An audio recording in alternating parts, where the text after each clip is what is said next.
At the edge of a thick and mysterious forest, in a small village, lived an old woman named May. Her grandchildren, Tien and Hana, had come from the bustling city to spend the summer with their grandmother. May welcomed them warmly, her eyes shining with joy at their arrival. Days passed, but the malevolent presence of the Black Hand manifested again in the village. One evening, as the winds whispered ominously through the forest shadows, May found Hana missing from her bedroom. Only the open window and small footprints leading into the forest remained.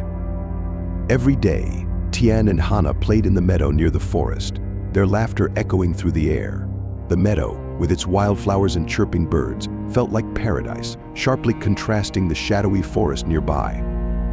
As the sun dipped below the horizon, May would call them back to the safety of her home, her voice tinged with an urgency that puzzled the children. Finally, they reached a clearing bathed in moonlight, where an ancient stone altar stood. There, Tien lay unconscious, surrounded by glowing fireflies. May approached cautiously, sensing the nearness of the Black Hand. She prayed to the forest spirits, asking for protection. From that day on, the villagers saw and heard strange things near the forest edge. Children's laughter was never heard again, and stories about the forest were told, but no one dared to pass through it at night. The legend of the Black Hand lived on in the village, always reminding them that some stories are better left untold. Hana and May entered the house, their hearts heavy with grief and sorrow. From that day on, Tien and Hana heeded their grandmother's warnings, understanding the true danger of the forest. The summer continued, but the children's laughter was gone. The legend of the Black Hand remained a whispered tale, a reminder of the perils beyond the safety of home. In anguish and rage, May was compelled to enter the forest once more. The forest surrounded her with its cold and eerie sounds. She heard Hana calling and ran through the shadows. Suddenly, the Black Hand appeared again, stronger and darker this time. May quickly gathered Tien in her arms and hurried back to the safety of their home. But as they exited the forest, Tien grew weaker. His eyes did not open, and his breathing slowed. May, heartbroken, realized there was nothing she could do. By the time dawn broke, they reached the doorstep, but Tien never awoke. Never go near the forest at night, May warned them each evening. Her voice was firm, her eyes filled with a mix of fear and sorrow. The children obediently nodded, though the elder Tien was tormented by his curiosity. One night, as the moonlight cast eerie shadows through the trees, Tien noticed a firefly at his window. Its gentle glow beckoned him, and despite his grandmother's warnings, he couldn't resist.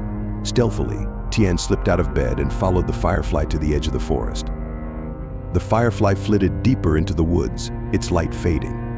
Mesmerized, Tien chased it, unaware of the danger lurking in the darkness. Suddenly, a cold hand clamped over his mouth, and Tien was dragged into the shadows. The villagers called it the Black Hand, a creature that preyed on the unwary. As soon as Mai realized Tien was missing, she understood what had happened. Filled with determination, she and Hana ventured into the forest to rescue Tien. Suddenly, the Black Hand emerged from the shadows, its form shifting and indistinct. It reached for Hana, but May stood firm, her eyes blazing with fury. She raised the lantern, its light growing brighter and enveloping the creature. The Black Hand screeched and vanished into the darkness. The forest was a labyrinth of twisted trees and whispering winds. May held Hana's hand tightly, a lantern in her other hand. "Stay close," she whispered, her voice barely audible over the rustling leaves. As they ventured deeper, the air grew colder, and the shadows seemed to take on a life of their own. The legend of the Black Hand. They followed the hard earth path and broken branches, hoping they would lead them to Tien.